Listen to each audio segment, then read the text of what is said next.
भारताचा नागरिक कोण आणि मी भारताचा नागरिक आहे की नाही हा प्रश्न पडावा अशी परिस्थिती आज निर्माण झालेली आहे.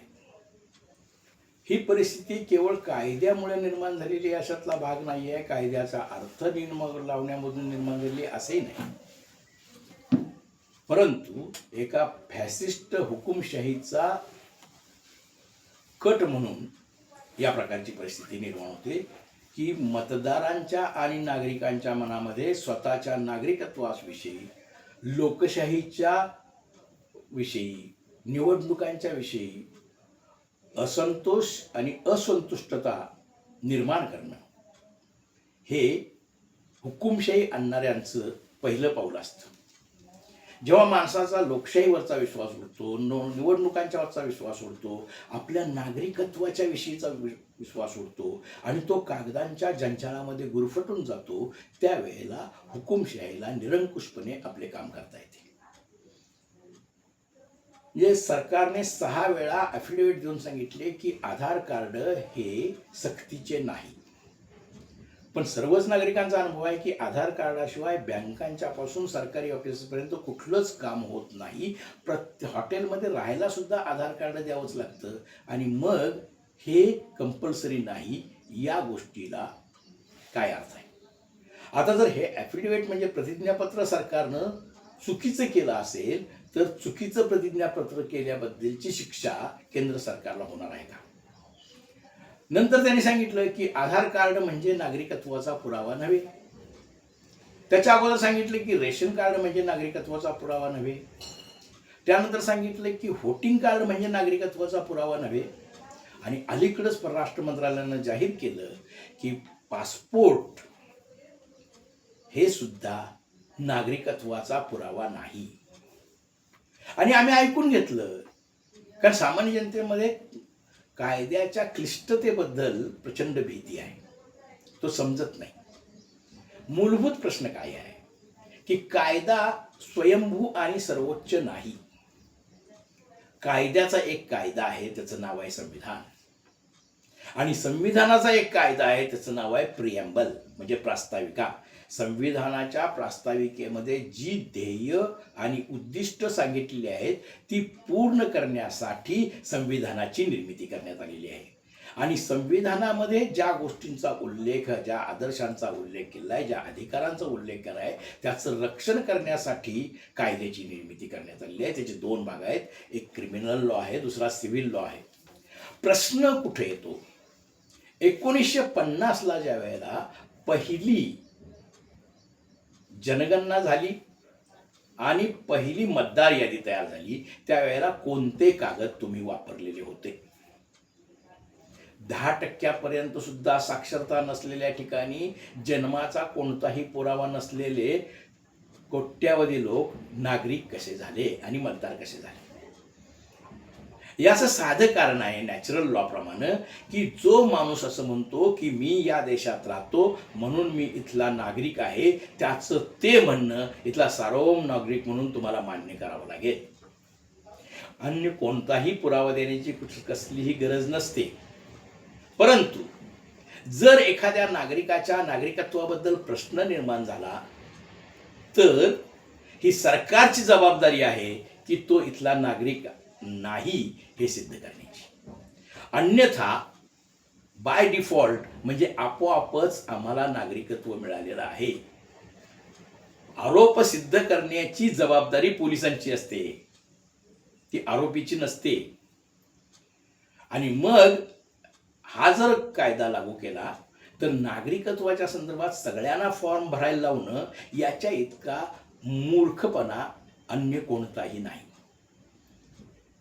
म्हणजे SIR करणं हे निवडणूक आयोगाचा अधिकार आहे असं ज्यावेळेस सुप्रीम कोर्ट म्हणतं, ती स्पेशल इंटेन्सिव्ह रिव्हिजन नागरिकांना त्रास न देता करावयाची आहे, त्यांना कोणताही फॉर्म भरायला न लावता करावयाची आहे.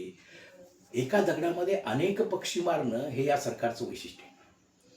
म्हणजे जनगणनेसाठी अनेक दिवस, त्यानंतर SIR साठी अनेक दिवस आणि निवडणुकांसाठी अनेक दिवस शिक्षकांचे बर्बाद करून प्राथमिक आणि माध्यमिक शिक्षकांना शिकवण्यापासून वंचित करणं, शिकवणे हा त्यांचा मूलभूत अधिकार आहे आणि शिकणं इथल्या प्रत्येक विद्यार्थ्याचा मूलभूत अधिकार आहे. या दोन्हीचा भंग करून त्यांचं शिक्षण वाया घालवून तुम्ही या SIR मधून काय साध्य करत आहात? लाखो बेरोजगार पडलेले आहेत, त्यांना तुम्ही बेरोचं काम देऊ शकता, तुम्ही जनगणनेचं काम देऊ शकता, त्यासाठी वेगळी विंग निर्माण करू शकता, त्यांना प्रशिक्षण देऊ शकता. अशा वेळेला शिक्षकांनी आपले शिकवण्याचं काम करून इकडे काय यावं? त्याहीपेक्षा काही मूलभूत प्रश्न आज मी विचारतोय. पासपोर्ट नागरिकत्वाचा पुरावा नाही असं म्हणत असताना एक गोष्ट मला एका प्रश्नाचं उत्तर द्या की भारतीय नागरिक नसलेल्या माणसाला भारतीय पासपोर्ट जारी करता येतो काय? आणि तो जर जारी करता येत नसेल तर पासपोर्ट आहे याचा अर्थ तो नागरिक आहे असाच होतो. दुसरी गोष्ट की आधार कार्ड हा unique ID number of the citizens असा आहे आणि मग नॉन सिटीजनना आधार कार्ड देता येईल काय? देता येत नसेल तर ज्याच्याकडे आधार कार्ड आहे तो नागरिकच झाला. आता तुम्ही म्हणाल की कदाचित खोटी कार्ड काढली जातात. खोटी कार्ड काढली जातात याचा अर्थ कुणीतरी गुन्हेगार यात असतात, गुन्हेगारांना पकडून शिक्षा द्यायची आहे, त्याची शिक्षा नागरिकांना द्यायचं काय कारण आहे?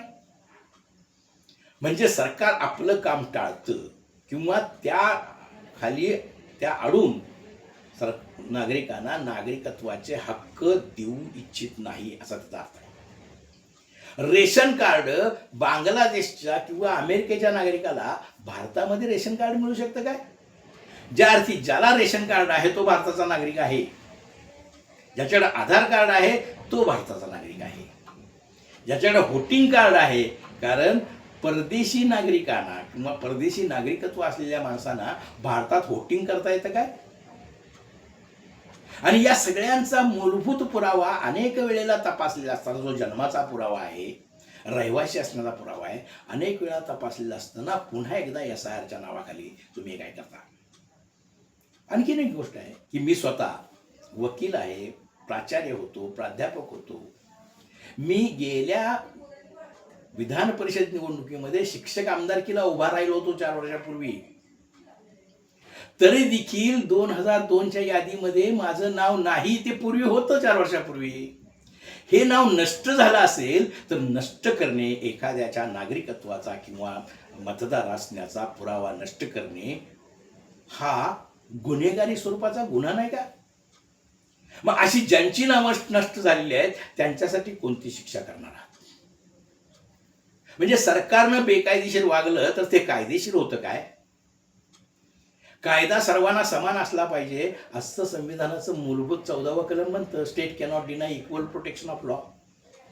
म्हणजे एखाद्यानं खोटं कागदपत्र तयार केलं किंवा त्याला मान्यता दिली किंवा ते स्वीकारलं खोटं आहे माहीत असताना, तर त्याला फसवणुकीच्या, खोटे कागदपत्र तयार करण्याच्या, इंटेन्शनल फ्रॉड करण्याच्या गुन्ह्यांच्या खाली अटक करण्यात येते.